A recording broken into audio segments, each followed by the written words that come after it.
Assalamualaikum warahmatullahi wabarakatuh. Pemirsa di mana saja Anda berada, selamat berjumpa kembali dengan channel YouTube Dongeng Nusantara. Pada kesempatan ini saya Bang Elgi akan melanjutkan rangkaian peristiwa zaman Jepang bagian ke-8. Pengarang almarhum Bapak Ahmad Bakri. Kita doakan semoga beliau di alam kuburnya diterima iman Islamnya, ditempatkan di tempat yang layak, serta tak lupa kepada keluarganya yang ditinggalkan, anak cucunya, semoga diberikan kesehatan dan rezeki yang barokah. Amin ya Allah ya Robbal Alamin. Terima kasih kepada semua subscriber yang selalu setia mengikuti. Selamat mendengarkan. Kalau teori para ahli antropologi benar bahwa bangsa Indonesia berasal dari daerah Indochina, maka si Kasdi dan si Tarsa telah mengantarkan jiwa raganya ke pangkuan bumi nenek moyangnya. Dan setelah juta tahun yang akan datang, jika bumi yang penuh dengan limbahan dosa dan kekejaman ini masih akan bertahan selama itu, orang akan menemukan tulang belulangnya yang telah menjadi batu dan mengenalinya sebagai orang Indonesia. Kemudian muncul teori baru bahwa bangsa Indochina berasal dari Indonesia. Ini berkat kekejaman bala tentara Jepang. Setelah Indonesia benar-benar merdeka hasil perjuangan bangsanya sendiri, terdengar dan terbaca berita-berita tentang peristiwa-peristiwa yang terjadi dalam pembuatan jalan kereta api itu. Puncak keganasan dan kekejaman tentara Jepang yang sulit dipercaya oleh akal manusia yang menamakan dirinya sebagai makhluk beradab. Tapi peristiwa Pangalengan dan Pangandaran meyakinkan orang akan kebenaran cerita itu. Berapa ribu mayat umat manusia yang terkubur di bawah landasan rel maut itu? Dan berapa puluh ribu pula banyaknya manusia yang kehabisan air mata menangisi mereka yang mati sebagai korban? Tak ada yang tahu, dan pihak tentara Jepang pun tentu tak merasa berkewajiban untuk menghitung dan mendaftar korban kebuasannya. Seperti juga kita tak merasa perlu tahu berapa banyaknya nyamuk yang mati kena semprotan raid atau DDT sebelum kita masuk tidur. Ada sebuah anekdot dalam rangkaian cerita-cerita tentang pembuatan jalan kereta api itu. Beberapa orang tentara Jepang menggiring serombongan Romusa ke tempat pekerjaan di seberang sebuah sungai. Tiada jembatan atau rakit dan mereka harus turun ke dalam air. Tapi beberapa ekor buaya tampak menghadang menunggu mangsa. Bagaimana akal? Padahal mereka harus lekas sampai ke tempat pekerjaan. "Tembak, tembak," kata seorang Romusa. "Tidak ya, tidak." Sahut serdadu Jepang sambil menghitung banyaknya buaya yang mengancam. Dan sebanyak itu pula Romusa dilemparkan ke sungai sebagai umpan binatang-binatang buas itu. Setelah buaya-buaya itu pergi dengan mangsanya masing-masing, menyeberanglah rombongan itu dengan selamat. Kesimpulan apa yang dapat diambil dari peristiwa itu? Jelas bahwa serdadu-serdadu Jepang itu menilai harga sebutir peluru jauh lebih tinggi daripada seorang manusia Romusa, seorang anggota dari bangsa yang selama ini mereka nina-bobokan dengan nyanyian tidur tentang kemerdekaan kelak kemudian hari. Terbayang kembali dalam ingatan saya sikap ramah dan sopan bangsa Jepang sebagai pelayan-pelayan toko di zaman sebelum perang. Tak terduga ketika itu bahwa di balik keramahan itu sebagai tentara, sebagai penguasa, bangsa Jepang itu dapat menjelma sebagai hantu-hantu yang haus darah. Jalan kereta api yang dibuatnya dari Indochina tidak hanya sampai ke perbatasan India, lebih jauh dari itu, tembus sampai ke dalam nurani sebagian rakyat kita dan menyinggung kehormatan bangsa Indonesia pada umumnya. "Bagaimana keluarganya?" tanyaku. "Keluarga siapa?" tanya Wiharmi tersentak. Kasdi dan Tarsa itu. Bapak dapat membayangkannya. Anak Tarsa yang berumur 6 tahun telah lama sakit. Perutnya gembung dan kakinya bengkak-bengkak. Kasihan sekali Bapak. busung lapar, kataku dalam hati. Dan bukan hanya anak Tarsa seorang yang mengidap penyakit itu, banyak lagi.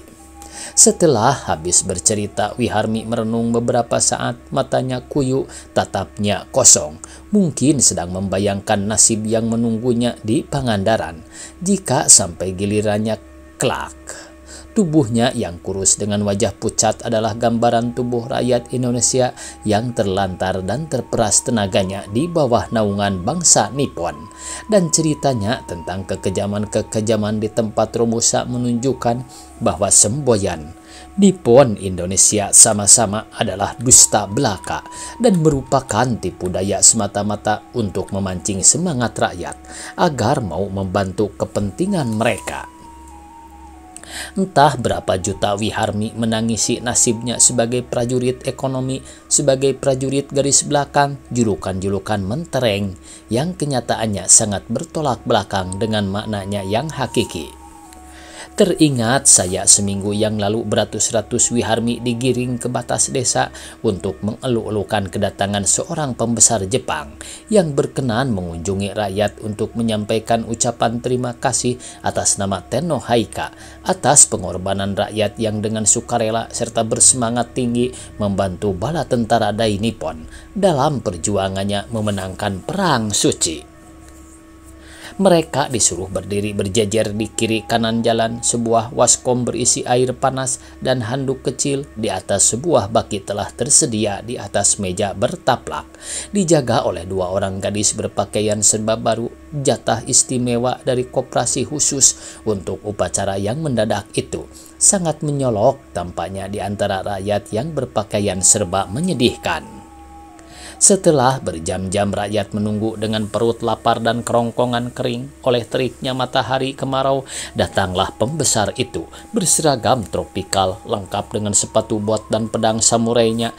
Anggun dan mulia tampaknya di tengah-tengah rakyat melarat yang menunggunya. Begitu turun dari mobil, langsung menuju meja mengambil handuk, dicelupkannya ke dalam air hangat, kemudian menyeka mukanya. Segar kembali tampaknya setelah bermobil tadi melalui jalan yang berdebu. Siapa si Jepang itu dan siapa rakyat yang dijajarkan di tepi jalan? Jelas tergambar dalam adegan itu pertemuan antara yang berkuasa dengan sisa-sisa manusia yang dikuasainya, tanpa ada sekelumit kesan bahwa benar-benar Nippon Indonesia sama-sama. Mereka orang-orang Jepang itu datang menyebar kemelaratan dan kesengsaraan sambil menjual dongeng bahwa Tenno Haika itu putra Amaterasu Omikami, sang dewa matahari. Mereka berusaha menanamkan keyakinan dalam hati rakyat Indonesia bahwa bangsa Jepang itu bangsa yang berderajat tinggi, yang ditunjuk oleh dewa untuk menguasai seluruh wilayah Asia Timur Raya. Setelah mengucapkan beberapa patah kata yang tak dapat dimengerti oleh rakyat, pembesar itu melanjutkan perjalanannya menuju kewedanaan. Seorang Keibodan memberi aba-aba kepada rakyat untuk menyerukan, "Tenno Haika Banjai! Tenno Haika Banjai!" Kapan Perang Suci akan berakhir? Kapankah bangsa Asia Timur Raya menjadi bangsa yang jaya? Kapankah Indonesia akan merdeka? Soal itu tampaknya tak lagi menjadi masalah bagi rakyat. Tak terbetik dalam obrolannya sehari-hari, tiada yang mempergunjingkan soal perang, tiada yang mempersoalkan kejayaan Asia Timur Raya. Tahu pun mereka tidak siapa gerangan yang disebut bangsa Asia Timur Raya itu. Bayangan kemerdekaan pun telah mulai pudar, terdesak oleh penderitaan lahir batin yang berlarut-larut, terdesak oleh kenyataan bahwa mereka tak lebih dari manusia-manusia Romusa yang boleh diperlakukan sewenang-wenang oleh pihak penguasa.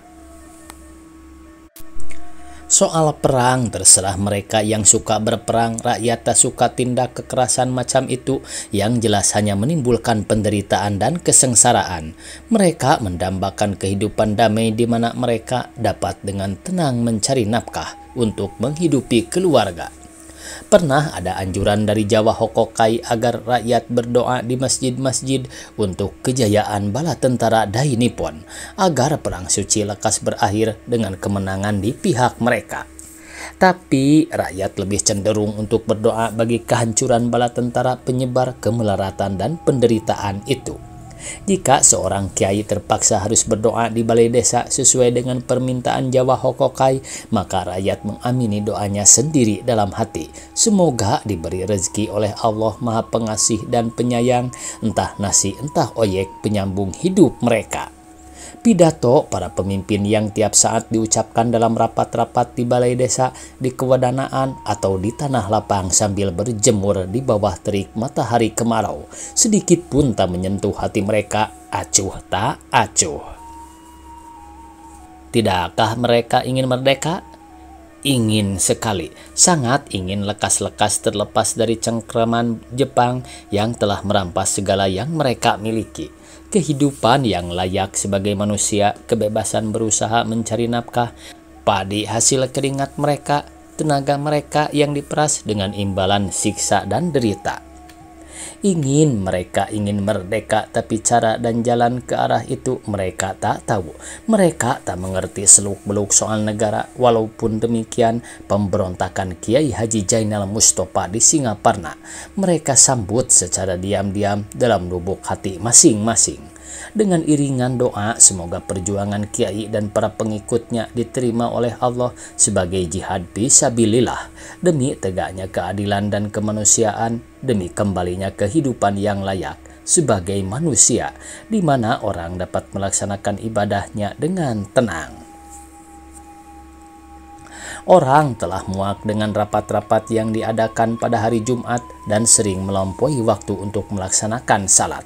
Bukan sejumat, dua Jumat. Mengapa rapat-rapat itu harus diadakan pada hari Jumat? Padahal masih banyak hari lain. Tampaknya seperti disengaja untuk menghapus kehidupan beragama. Tapi mereka hanya mampu berdoa untuk ikut memberontak. Apa nian daya mereka tak masuk akal menghadapi bala tentara Jepang itu dengan tangan hampa. Semua senjata yang berupa keris, pedang, dan tombak pusaka warisan para leluhur telah dirampas, dikumpulkan di kecamatan, dan diserahkan kepada penguasa Jepang yang rupanya merasa bahayanya senjata-senjata itu di tangan rakyat.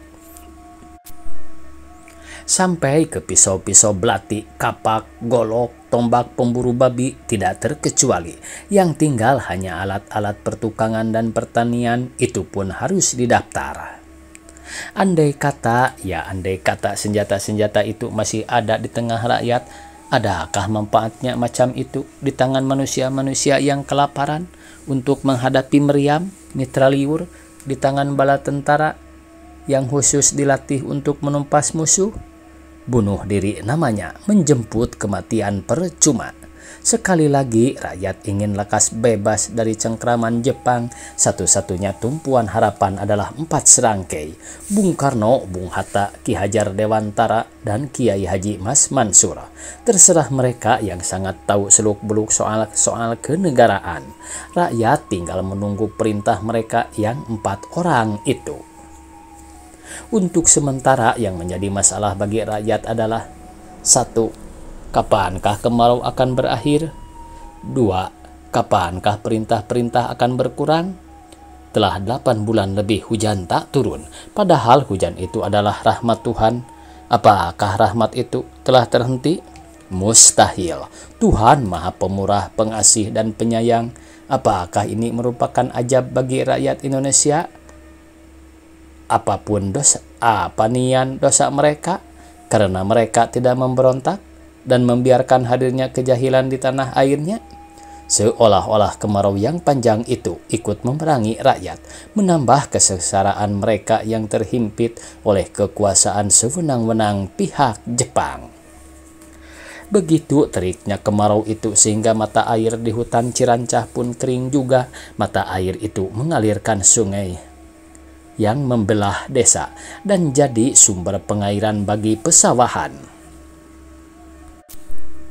Seingat Aki Uda yang telah berusia 80 tahun, tak pernah mata air itu kering bagaimanapun teriknya kemarau. Jadi berarti selama 80 tahun kemarau inilah yang paling hebat, kemarau zaman Jepang.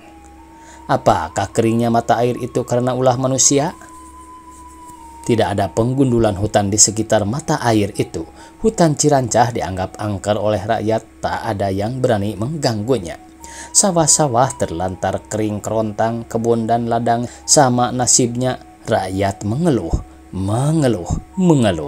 Hasil panen yang lalu, sisa rampasan sewenang-wenang telah lama habis.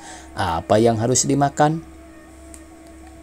Banyak petani yang terpaksa menumbuk simpanan padi yang dicadangkan untuk bibit. Tak tega melihat anak menangis merengek-rengek minta makan. Alangkah mengerikannya kemarau Jepang itu. Kemana mata memandang, kekeringan, kelayuan, dan ketandusan belaka yang tampak. Makin banyak rakyat yang gembung perutnya dan bengkak-bengkak kakinya. Makin banyak orang yang mati kelaparan, mati terbungkus tikar rombeng atau goni bekas. Banyak orang yang menyarankan untuk mengadakan upacara memandikan kucing, tradisi warisan nenek moyang untuk minta hujan. Mereka masih percaya akan faedahnya. Dimandikan di mana? Tanya tua kampung. Tiada lubuk, tiada bendungan yang masih berair. Kita pun manusia, berapa hari sekali mandi? Di Cijolang masih ada airnya sedikit, kata yang mempunyai gagasan. Cijolang, dari sini ke Cijolang 6 km tahu? Apa boleh buat, mudah-mudahan diijabah mendapat hujan. Daripada sengsara terus-menerus, kita harus mulai bercocok tanam, bukan? Putuslah rundingan itu. Semua warga kampung diberitahu hari Ahad upacara itu dilaksanakan. Laki-laki, tua muda sampai ke kanak-kanak berkumpul di halaman rumah tua kampung, siap dengan alat bunyi-bunyian. Dog-dog, angklung, tong-tong bambu, kaleng-kaleng bekas, blek minyak tanah tak ketinggalan. Sebuah sangkar telah disiapkan pula. Banyak orang yang menyarankan untuk mengadakan upacara memandikan kucing, tradisi warisan nenek moyang untuk minta hujan. Mereka masih percaya akan faedahnya. Dimandikan di mana? Tanya tua kampung. Tiada lubuk, tiada bendungan yang masih berair. Kita pun manusia, berapa hari sekali mandi? Di Cijolang masih ada airnya sedikit, kata yang mempunyai gagasan. Cijolang, dari sini ke Cijolang 6 km tahu? Apa boleh buat, mudah-mudahan ijabah mendapat hujan. Daripada sengsara terus-menerus, kita harus mulai bercocok tanam, bukan? Putuslah rundingan itu. Semua warga kampung diberitahu hari Ahad upacara itu dilaksanakan. Laki-laki, tua muda sampai ke anak-anak berkumpul di halaman rumah tua kampung, siap dengan alat bunyi-bunyian. Dog-dog, angklung, tong-tong bambu, kaleng-kaleng bekas, blek minyak tanah tak ketinggalan. Sebuah sangkar telah disiapkan pula. Kucingnya, sulit juga mendapatkan kucing. Kebanyakan telah mati kelaparan. Kucingku, cari kucingku, kata tua kampung. Di mana si manis? Kucing kurus yang tampaknya tak lagi semanis namanya sedang tidur di tangga rumah, sedih melihat kucing yang kelaparan itu. Begitu dimasukkan ke dalam sangkar, langsung jatuh terbaring. Berdiri pun tak kuat ia. Tak ada seorang pun yang berpikir untuk memberinya makan sebelum upacara dimulai. Padahal si manis itulah yang akan menjadi pengantin dalam upacara itu.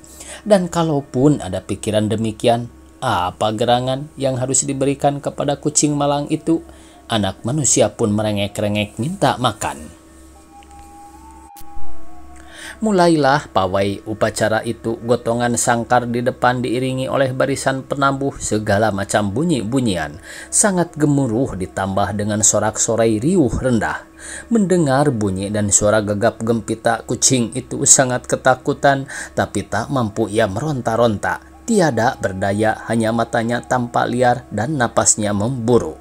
Barisan itu makin bertambah sepanjang jalan oleh orang-orang yang ikut menggabung kemudian dan ingin ikut menikmati turunnya hujan nanti. Orang tampak bergembira walaupun langkah dan gerak-geriknya gontai dan lesu. Bagaimanapun juga pawai itu menjadi hiburan lumayan di masa prihatin. Pawai bergerak terus dengan segala kegembiraan dan hiruk-pikuknya menempuh perjalanan sejauh 6 kilometer dan sampailah akhirnya di tepi sungai Cijolang. Orang-orang langsung turun ke air, bunyi-bunyian makin riuh, anak-anak berenang-renang tanpa membuka pakaian rombengnya. Telah lama mereka merindukan air. "Kucingnya, keluarkan!" teriak seseorang. Barulah orang teringat kembali akan binatang pengantin itu. Sepanjang perjalanan yang menggembirakan tadi, tak seorang pun yang memperhatikannya. Sangkar diturunkan dari gotongan. Masya Allah, alangkah kagetnya mereka, ternyata penghuninya telah mati. Aduh, ini kucing malang yang kelaparan itu rupanya menderita serangan jantung atau patah semangat barangkali melihat kesibukan-kesibukan manusia dengan segala hiruk-pikuknya. Kecewa, mereka yang mengharapkan hujan itu sangat kecewa. Sejauh itu mereka berpawai, nyatanya hanya merupakan pawai kabung bagi seekor kucing yang mati telantar. Berbahagialah kucing itu yang di akhir hayatnya mendapat penghormatan sempurna, jauh lebih terhormat dari bangkai manusia Romusa yang dikubur seperti orang mengubur bangkai seekor anjing. Yang tampaknya mustahil dapat juga terjadi dalam zaman Jepang. Kemarau berlangsung terus, kegersangannya tembus sampai ke dalam hati manusia. Salat istisqa yang diadakan di pesawahan kering kerontang. Atas prakarsa kiai tidak juga menurunkan hujan. Rupanya Tuhan belum mengizinkan orang bersawah dan berladang yang hasilnya sebagian besar akan dirampas oleh bala tentara Dai Nippon sebagai bekal untuk memenangkan perang suci. Jadinya hanya akan menambah kepedihan hati rakyat. Datang perintah baru melalui kepala desa agar rakyat beramai-ramai membuat kompos atau pupuk buatan dari sampah dan daun-daunan. Rupanya pemerintah Jepang ingin menunjukkan bahwa ada juga perhatiannya akan kemakmuran rakyat. Di tiap kumi atau RT harus dibuat beberapa buah lubang beratap. Ke dalam lubang-lubang itulah dimasukkan sampah dan daun-daunan. Kemudian disiram pagi petang secara bergilir. Menyiramnya itulah yang merupakan pekerjaan berat. Dari mana air didapat? Tapi perintah adalah perintah. Rakyat wajib melaksanakannya dengan kesadaran tinggi. Waktunya habis pemirsa. Dicukupkan sekian. Billahi taufik wal hidayah. Wassalamualaikum warahmatullahi wabarakatuh.